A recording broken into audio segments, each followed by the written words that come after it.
freight corridor project that will free up some of the existing railway network for passenger trains. Speaker, sir, allow me now to speak on the youth of India.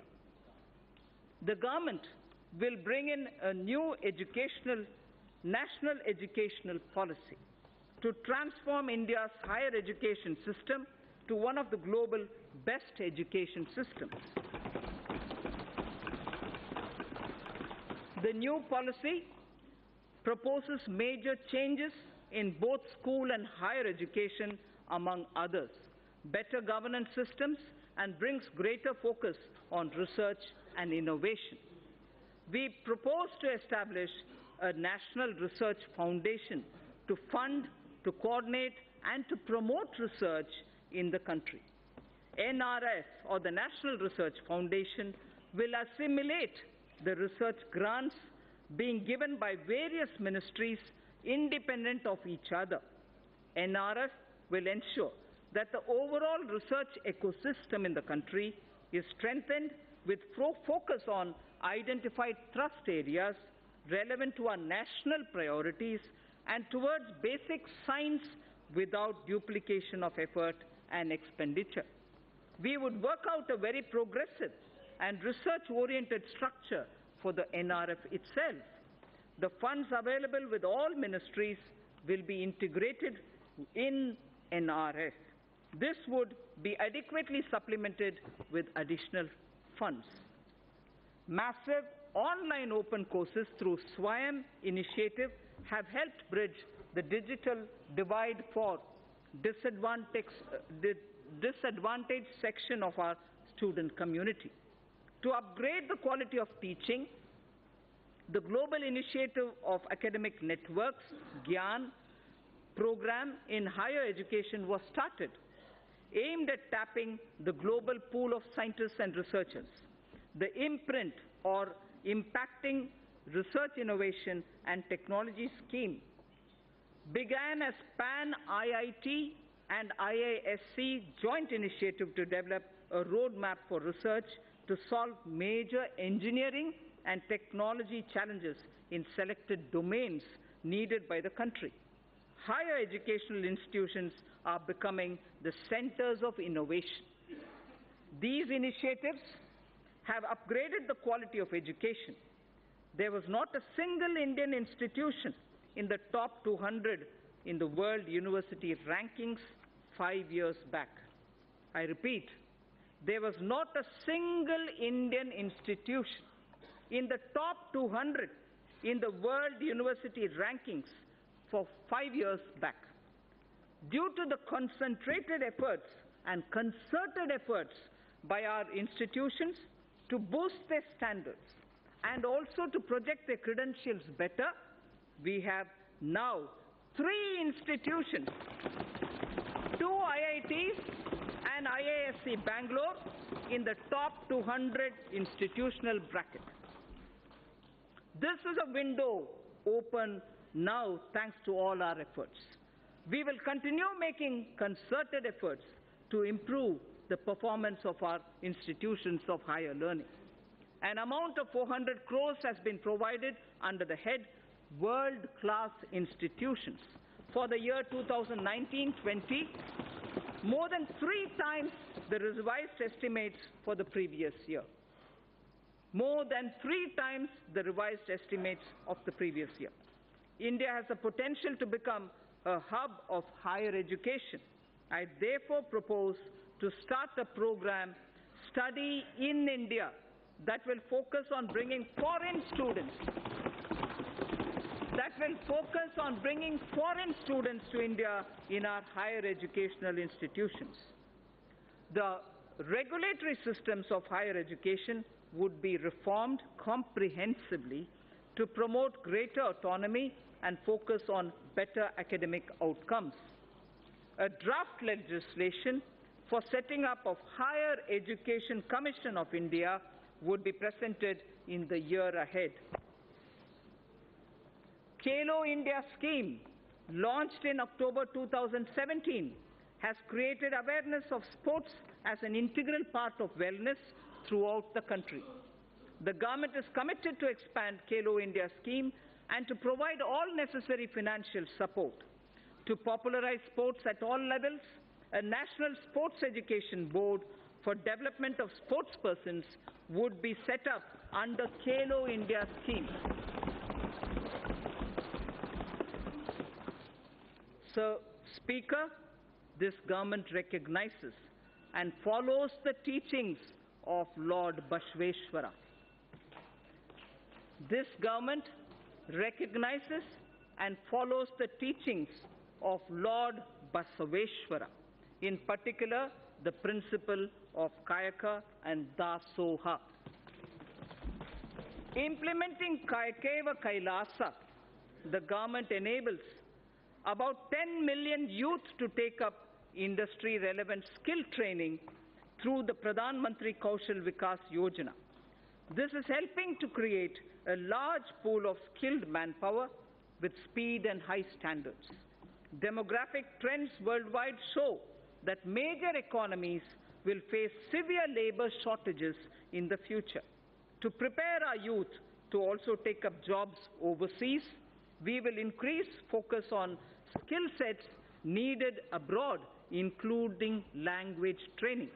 We will also lay focus on new age skills like artificial intelligence, Internet of Things, big data, 3D printing, virtual reality, and robotics, which are valued highly both within and outside the country and offer much higher remuneration.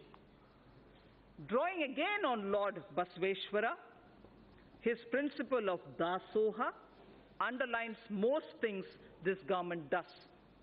Give it up for giving up LPG subsidy, or the various pension schemes, or on the principle of sharing through distribution for the wellness of society, which is what Lord Basaveshwara did even earlier in a millennia ago.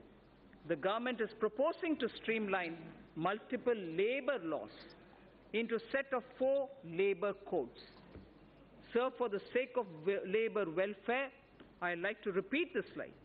The government is proposing to streamline multiple labor laws into a set of 4 labor codes. Codes. C-O-D-E-S. Codes. This will ensure that process of registration and filing of returns will get standardized and streamlined. With various labor-related definitions getting standardized, it is expected that there shall be less disputes.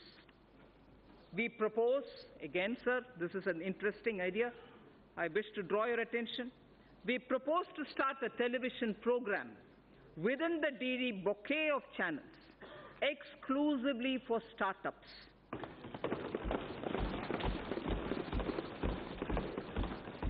This shall serve as a platform for promoting startups, discussing issues affecting their growth, matchmaking with venture capitalists, and for funding and tax planning. This channel shall be designed and executed by startups themselves. Later in the speech, I shall deal with taxation matters of the startups. So, Stand Up India scheme has delivered enormous benefits. The country is witnessing emergence of thousands of entrepreneurs, from women and also from scheduled caste and scheduled tribes. Most of them assisted to set up their own businesses and industry, with capital provided under the Stand Up India scheme. Considering the beneficial results of the scheme and strong demand for its continuance by the SC and ST communities themselves, the scheme would now be continued for the entire period coinciding with the 15th Finance Commission, that is 2020 to 2025. The banks will provide financial assistance for demand-based businesses, including, for example, for acquisition of scavenging machines and robots.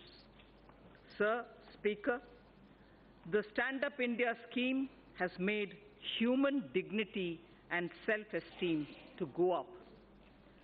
Kaikeva Kailasa, I said earlier, and I repeat, the Ministry of Petroleum and Natural Gas has enabled SC and ST entrepreneurs in providing bulk LPG transportation contracts to them. In a matter of 2 years, over 300 entrepreneurs have emerged as a result of the Stand Up scheme. Machines and robots have been deployed to do scavenging, which also saved the manual scavengers their dignity. The synthesis between stand-up and start-up, with commercial banks playing the catalyst, has brought this transformational change. Sir, now I shall concentrate a few paragraphs on ease of living. After all, everything that this government does with the principle of minimum government, maximum governance is aimed at getting ordinary citizens' life a bit easier. So the ease of living is a very important principle. This government aims to bring greater ease of living in the lives of its citizens. Digital payments are gaining acceptance everywhere, including by the government. Use of technology is an effective way to ensure this. Pradhan Mantri Shram Yogi Man Dhan was launched on 5th March 2019 by the Honorable Prime Minister in Ahmedabad. The scheme aims at providing 3,000 rupees per month as pension on attaining the age of 60 to crores of workers in unorganized and informal sectors. About 30 lakh workers have already joined the scheme. For good quality of life and ease of living, maintaining a cleaner environment and ensuring sustainable energy use is absolutely vital. A program of mass scaling up of LED bulbs for widespread distribution at household level was taken up, resulting into massive replacement of incandescent bulbs and CFLs in the country. Approximately 35 crore LED bulbs have been distributed under the Ujala Yojana, leading to a cost saving, and this is very impressive. I request through you, respected Speaker, that all members present here listen to what cost saving has emerged because of the LED bulbs. Approximately 35 crore LED bulbs have been distributed under the Ujala Yojana, leading to a cost saving of 18,341 crores. And this 18,341 crores annually, every year, because of LED, this is what the country is saving. It is going to be free of incandescent, India is going to be free of incandescent bulbs, and CFL use has already become minuscule. We will use the approach of mission LED bulb method to promote the use of solar stoves and battery chargers in the country. To make railway travel a pleasant and satisfying experience to the common citizen, again, ease of living, we will launch a massive program of railway station modernization this year. Railway station modernization will be launched this year. Honorable Speaker, sir, I draw the attention to the women of India. Nari to Narayani.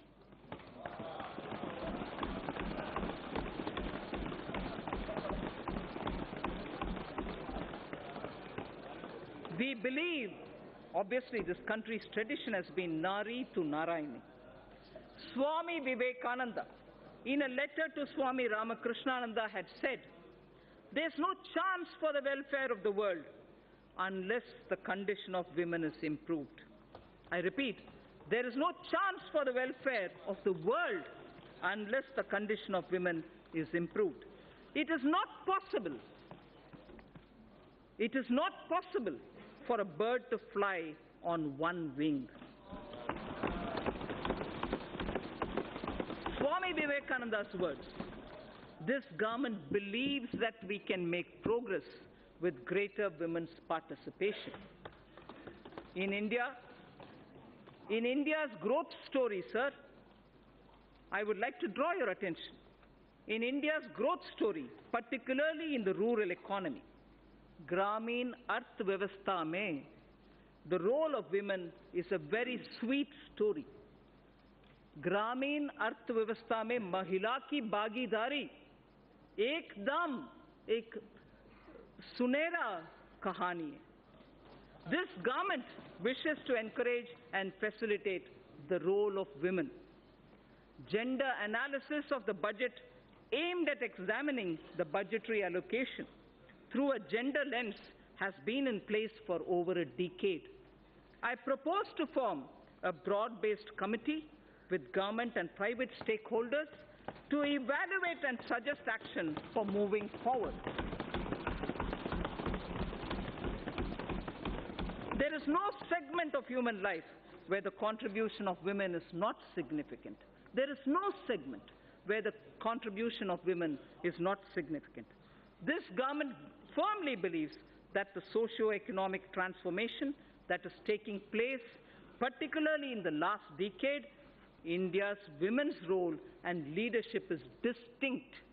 The recent elections have shown record turnout of women voters at par with men. Record turnout of women voters at par with men. We also have a record number of 78 women MPs here in this House. This reinforces our approach of going beyond just women-centric policy. I repeat, this reinforces our approach of going beyond just women-centric policy making to building women-led initiatives and movements. This government, Speaker Sir, has supported and encouraged women entrepreneurship through various schemes such as Mudra, Stand Up India, self-help group support, and so on. In order to further encourage women enterprises, I propose to expand the Women SHG Interest Subvention Program to all districts in India. Furthermore, for every verified woman SHG member having a Jan Dhan bank account, for every verified woman SHG member having a Jan Dhan account, an overdraft of 5,000 shall be allowed. Again, one woman in every SHG, which is spread all across the country, one woman in every SHG will also be made eligible for a loan up to 1 lakh under the Mudra scheme.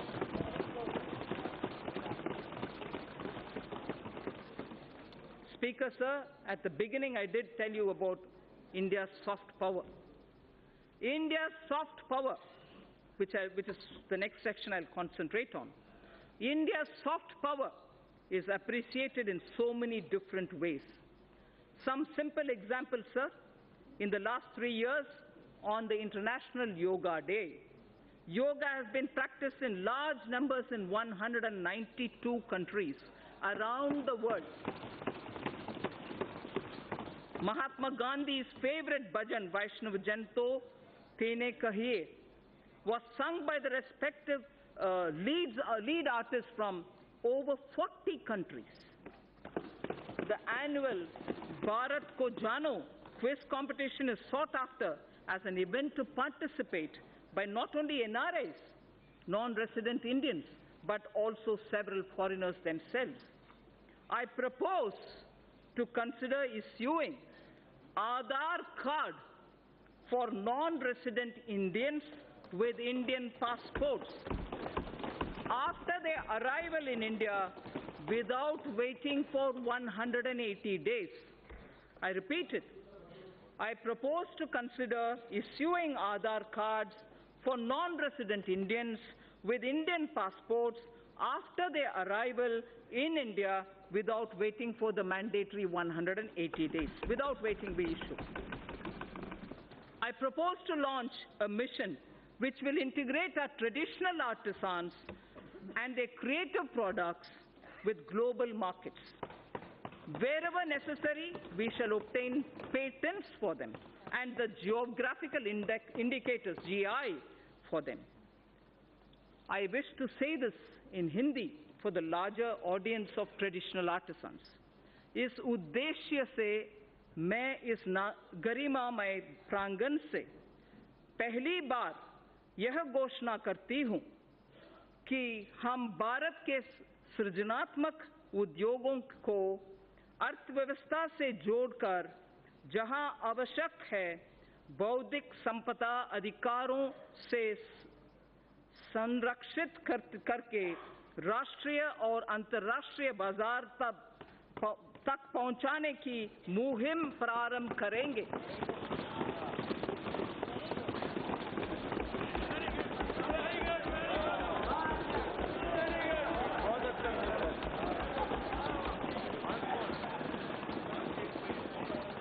To give further impetus to India's growing influence and leadership in the international community, government decided to open Indian embassies and high commissions abroad in countries where India does not have a resident diplomatic mission as yet. Accordingly, in March 2018, government approved opening of 18 new Indian diplomatic missions in Africa. 5 embassies have already been opened in Rwanda, Djibouti, Equatorial Guinea, Republic of Guinea, and Burkina Faso in the year 2018-19. Government intends to open another 4 embassies, new ones, in the year 2019-20. This will not only increase the footprint of India's overseas presence, but also enable us to provide better and more accessible public services, especially to the local Indian communities in these countries. In line with our ancient wisdom, India has always pursued a policy of economic cooperation with countries through bilateral and regional coordination. Indian Development Assistance Scheme, IDEAS,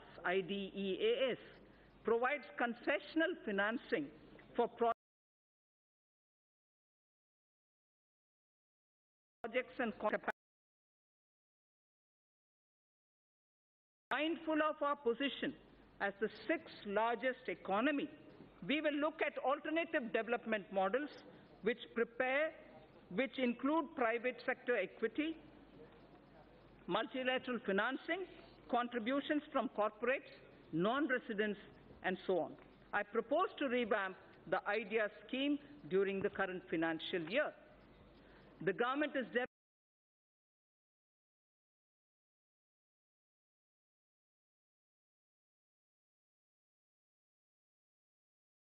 developing 17 iconic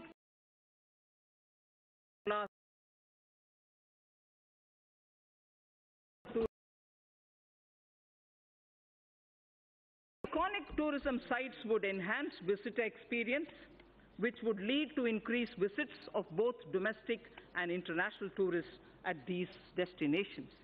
With the objective of preserving rich tribal heritage, a digital repository is developed where documents of folk songs,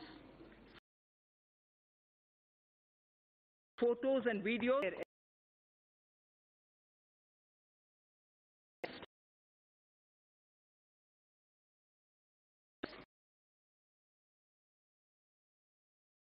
and other anthropological details of the tribes in India will be stored. The repository will further be enriched and strengthened as we go along.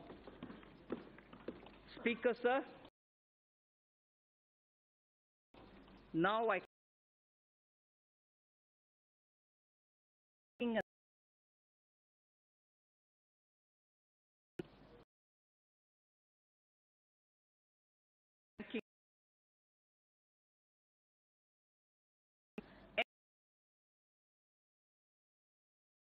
commercial banks have reduced by over 1 lakh crore over the last year. Record recovery of over 4 lakh crore due to IBC and other measures has been effected in the last 4 years. Provision coverage ratio is now at its highest in 7 years, and domestic credit growth has risen by 13.8%. Government has smoothly carried out consolidation, reducing the number of public sector banks by 8. Government has smoothly carried out consolidation, reducing the number of public sector banks by 8. At the same time, as many as 6 public sector banks have been enabled to come out of prompt corrective action framework. We have enabled 6 public sector banks to come out of that situation. Having addressed the legacy issues, public sector banks are now proposed to be further provided 70,000 crores of rupees capital to boost credit for a strong impetus to the economy. 70,000 crores of rupees will be provided in order that capital will be boosted so that credit can be improved. To further improve ease of living, they will leverage technology, offering online personal loans, doorstep banking, and enabling customers of one public sector bank to access services across all public sector banks, and so on. In addition, government will initiate steps to empower account holders to remedy the current situation in which they do not have control over deposits of cash by others into their accounts. There is an issue now. Unknowing to them, there are money being deposited into accounts, and that is creating a lot of problems for customers. So we will be addressing that also. We will initiate steps to address that problem. Reforms will also be undertaken to strengthen governance in public sector banks. Non-banking financial companies are playing an extremely important role in sustaining consumption demand as well as capital formation in small and medium industrial segment. NBFCs that are fundamentally sound should continue to get funding from banks and mutual funds without being unduly risk-averse. For purchase of high-rated pooled assets of financially sound NBFCs amounting to a total of 1 lakh crore rupees during the current financial year, government will provide one-time 6 months partial credit guarantee to public sector banks for the first loss of up to 10%. I shall read this again.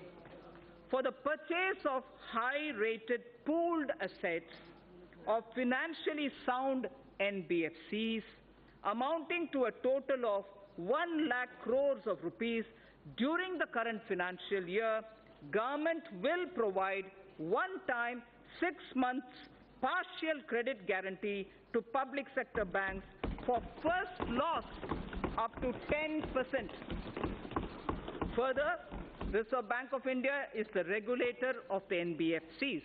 However, RBI has limited regulatory authority over NBFCs.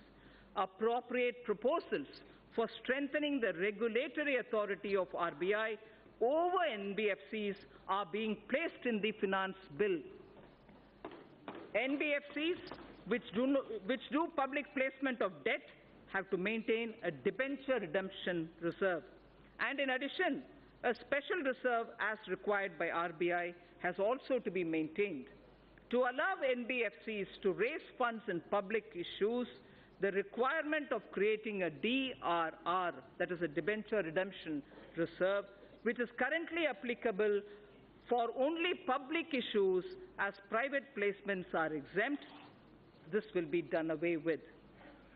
To bring more participants, especially NBFCs, not registered as NBFCs factor, on the TREDS platform, amendment in the Factoring Regulation Act 2011 is necessary, and steps will be taken to allow all NBFCs to directly participate on the TREDS platform. Efficient and conducive regulation of the housing sector is extremely important in our context. The National Housing Bank, besides being a refinancer and a lender, is also the regulator of the housing finance sector. This gives a somewhat conflicting and difficult mandate to the NHB.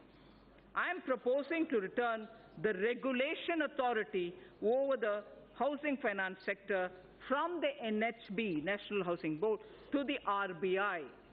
I repeat, I'm proposing to return the regulation authority over the housing finance sector from NHB to the RBI. Necessary proposals have been placed in the finance bill even for that. Government has announced its intention to invest 100 lakh crores in infrastructure over the next 5 years. 100 lakh crores for infrastructure over the next 5 years.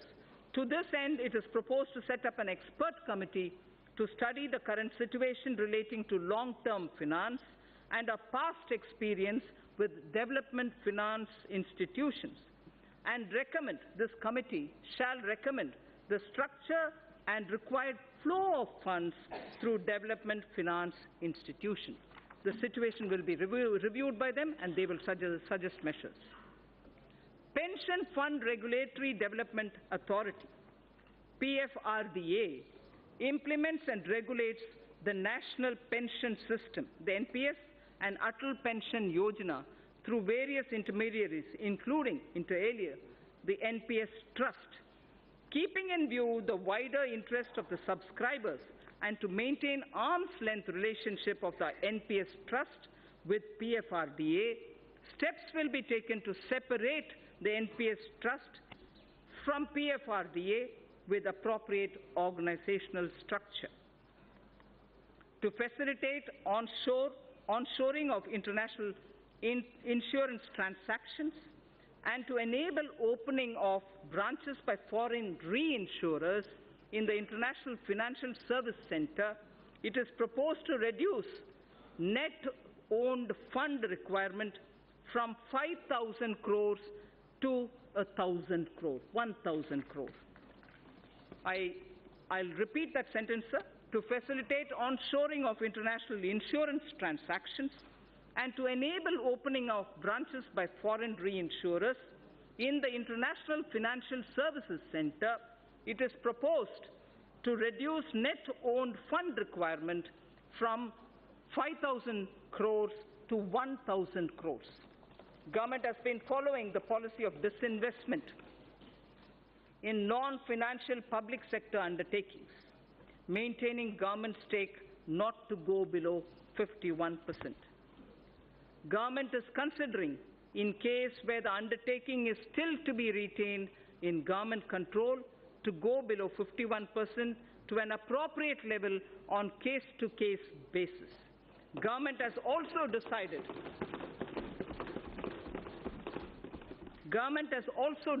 to modify present policy of retaining 51% government stake to retaining 51% stake inclusive of the stake of government-controlled institutions.